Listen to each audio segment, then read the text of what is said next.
What's going on, guys? It's your boy Record Scratch here, back with another one. And today I wanted to talk about my favorite albums of the 2010s decade. This is a big portion of my life. I literally was born in '06. It's 2024 right now, obviously. And yeah, so this shows a pretty large range of stuff. But I wanted to start off with some honorable mentions. First up, we got Monster by Future. I feel like when you're talking about the 2010s decade, it's hard not to recognize what Future has done in that period of time, especially that middle, like 2015-ish year. And yeah, dude, his work rate's just nasty. And obviously, I do have another project that's going to show up by him in this list here. But moving on, we got Damn by Kendrick Lamar. I wanted to put this in very badly because this is one of my favorite albums in general. Like the deepness that it has to it, the weight that it holds is just incredible to me.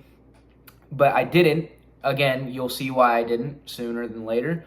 And yeah, moving on. We got Nothing Was the Same by Drake. I think this is his best album, just not very much worthy of being in my top 10. At least for me personally, I'm not a large Drake fan. So yeah, that's why that's there. Next up, we got The Lost Boy by Cordae. This is a debut album, and it's incredible, okay? This showed that he can spit like crazy, and it even has like really large songs on there. Not in terms of numbers, just in terms of like the way it makes you feel. Like you feel like you're a baller when you listen to some of these songs, and you even have like deep cuts like Family Matters and stuff. That might be the wrong name of the song. I'm sorry if it is. I don't remember, to be honest with you. But yeah, this is a vinyl I've been actually trying to get for so long, and the original is so expensive, and they finally did a repress, so I have it coming.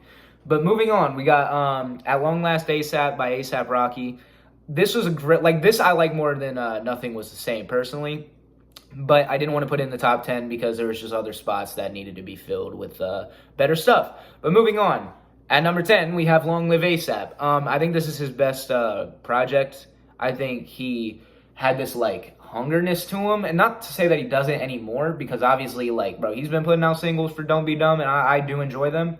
But there's some, like, nostalgic to the first project. And, yeah, that's why that's there. Next up, we got For Your Eyes Only by J. Cole. I think this is his best project, easily. I think 2014 doesn't even come close. I do think 2014 is good. I just, there's something about this entire album and the smaller track list that I just magnetize to it, if that's a word. Yeah.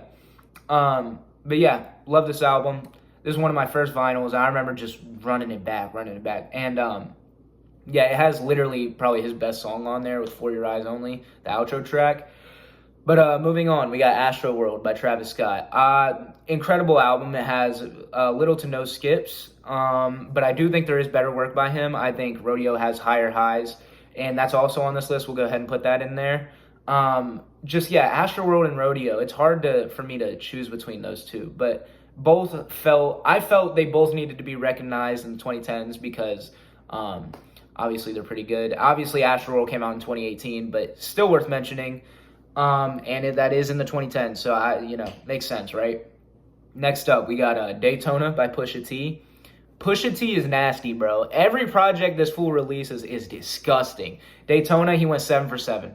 All right, you can't beat the Kanye production, you can't beat the Pharrell production. Dude is just nasty, right? And this is one of my favorite albums for sure. This is one of the albums that I listen to like pretty much every other day. Like it's so good. Same with this next album here. We got DS2 by Future. This is what I'm saying. You can't mention this decade without mentioning Future, and this just happens to be the one that, like, I feel like cemented it. DS2 is a classic. It is literally one of, if not the best trap albums of all time. Like, it is so good.